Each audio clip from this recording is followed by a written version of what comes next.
შვილი, რომელიც 9 თვე არ მინახავს, სხდომიდან გააგდე. ადამიანი არ ხარ, ასე მიმართა დღევანდელ პროცესზე ძლიერი საქართველოს ლიდერმა მოსამართლეს, რომელმაც პოლიტიკოსის შვილი დარბაზიდან გააძევა. სხდომა ეხებოდა ალიკო ელისაშვილის წინააღმდეგ წამოწყებულ კიდევ ერთ საქმეს. მას ამჯერად სასამართლოს უპატივცემულობას ედავებიან. პროკურატურის ცნობით ელისაშვილმა ერთ-ერთ სხდომაზე პოლიციას არაკაცი უწოდა. საუბარია შოთა ჭიპაშვილზე, რომელსაც ალიკო ელისაშვილი წამებასა და არაადამიანურ მოპყრობაში ადანაშაულებს.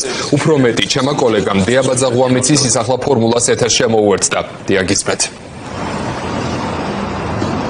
სასამართლოს უპატივცემულობის ბრალდებით დაწყებულ საქმეზე პროცესი თბილისის საქალაქო სასამართლოში ცოტა ხნის წინ დასრულდა. თავდაპირველად გეტყვით იმას, რომ პროცესის დაწყებამდე მოსამართლე ლელო მარიდაშვილმა სხდომათა დარბაზიდან გააძევა ალიკო ელისაშვილის შვილი, მიზეზით რომ მას შეუსაბამოდ ეცვა.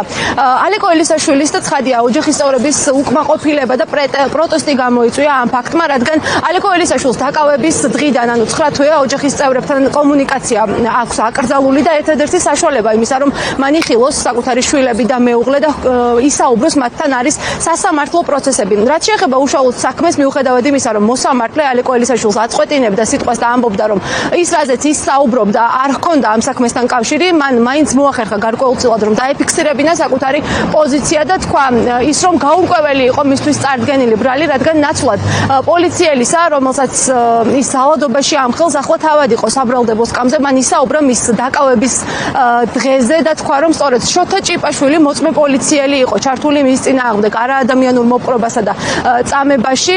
სწორედ ამას ედავება პროკურატურა ალიკო ელისაშვილს, რომ მან სხდომათა დარბაზში მოწმე პოლიციელს შოთა ჭიპაშვილს მიაყენა შეურაცხყოფა სიტყვიერი, რითაც გამოხატა სასამართლოს მიმართ უპატივცემულობა. კერძოდ კი ედავებიან იმას, რომ მას უწოდა სიტყვა არაკაცი. ხელმოკლე დამადეს უცხო ძალიან მომდევნო დამადეს არ შეიძლება მომდევნო შემდეგ პოლიციელებს გადააბარეს მანდატურება შეიძლება უკვე ნაცემი ვიყავი კაი ვარიანტს მანდატურების საფუძვლა და რეგულარული გადაგებული და სენდერი ძალიან დაიწყება ის ტიპები მაგალითად ერთ-ერთი იყო 20 თავი შოთა ჭიპაშვილი რომელიც ეზოანელი იყო დანარჩენი პოლიციის წამებანი ჯერ არიდა განაწილებული უბრალოდ მასაკრეზე რომ წამოყიავებულაც მაგ პროკურატურა დამკვირვებელია და არასაკმარისო მოპყრობაზე და როშეჩივლე სასამართლოს იმიტომაც მასამართლით როგორ ჩანს და პოლიციელებს უთხარი რომ ძალიან იჭერს და ზრუნავდნენ და ხედავდნენ კიდევაც როგორი იყო და ის მეტად მოჭერდა სისხლი მომდევნო მასანახედა და რამდენიმე თვის განმავლობაში შემდეგ ნერვები ორთუსებსო ეს რომ ოსნიკოს სამოიდეს გასასწრებებს ალბოთის ან მაგრამ ხელმძღვანელობა ჭიპაშვილმა კატეგორიულად დაუბრძალა იმიტომ რომ არის სადისტი უზალადე სადისტი ტიპი კატეგორიის გამაგრებას პროკურატურა სად ბალანდიოს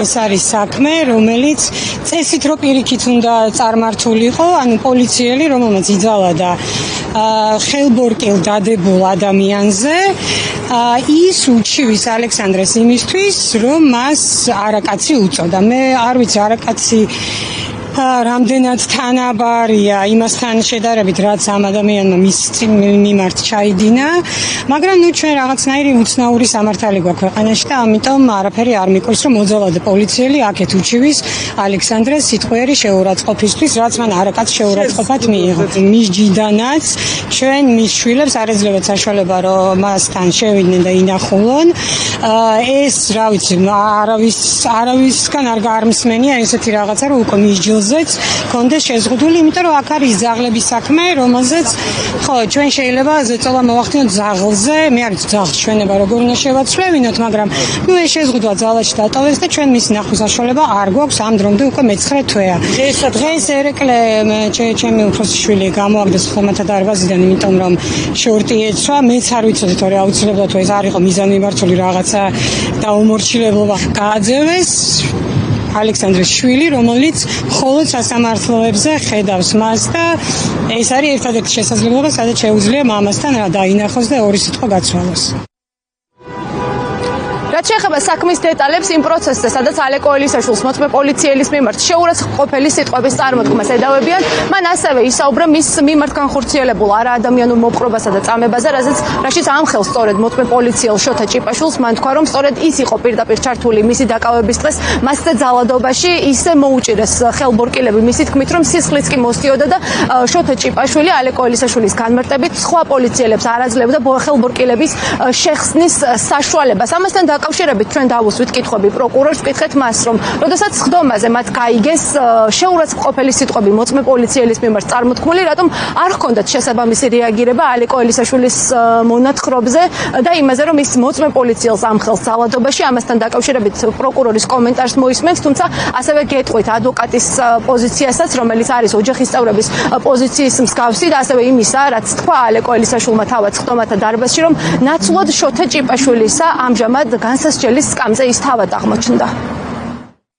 ჩადენილი არაადამიანური მოპყრობის ფაქტზე პოლიციის განყოფილებაში და ძალიან საოცარია, როდესაც პროკურორი თავისი შეხედულებით რაღაც ორ დარღვევას შეესწრო, ერთი სასამართლოსთვის შეურაცხყოფას და მოწმისათვის შეურაცხყოფელ მიმართვას და პოლიციის განყოფილებაში არაადამიანურ მოპყრობას. ძალიან საოცარია, რომ ასეთ პირობებში არანაირი რეაგირება არ მოახდინა პროკურორმა უმძიმეს სისხლის სამართლის დანაშაულზე, რისთვისაც ზოგადად პროკურატურა და სამართალდამცავი სისტემა არსებობს. და რეაგირება მოახდინა რაღაც სიტყვიერ შეურაცხყოფაზე და ეს ჩათვალა დანაშაულად, რომელიც მოსამართლემ მხოლოდ შენიშვნის ღირსად ჩათვალა. ალექსანდრე ელისაშვილს ვედავებით სასამართლოს უპატივცემულობას, რაც გამოიხატა ალექსანდრე ელისაშვილის მიერ პროცესის მონაწილის მოწმის მიმართ შეურაცხყოფაში. ამ შემთხვევაში კონკრეტულად მოწმეს მიაყენა შეურაცხყოფა, უწოდა ღირსების შემნახველი და დამამცირებელი სიტყვები. წამებაზე საუბარი ვერ გაიგეთ. ნახეთ, სხვა საქმეზე უკვე შეფასებები ხდება და მოყვება. მოკვლევა თუ მიმდინარეობს, თუ ეს სიტყვა შეემჩნიათ, ის ვერ გაიგეთ, რაზეც ილაპარაკა, რომ არაადამიანური მოპყრობის მსხვერპლი იყო დაკავების დროს. განგიმარტეთ უკვე გასაგებად, რომ აღნიშნულსაც მოყვება სათანადო შეფასება. მოდის მოყვება დროში.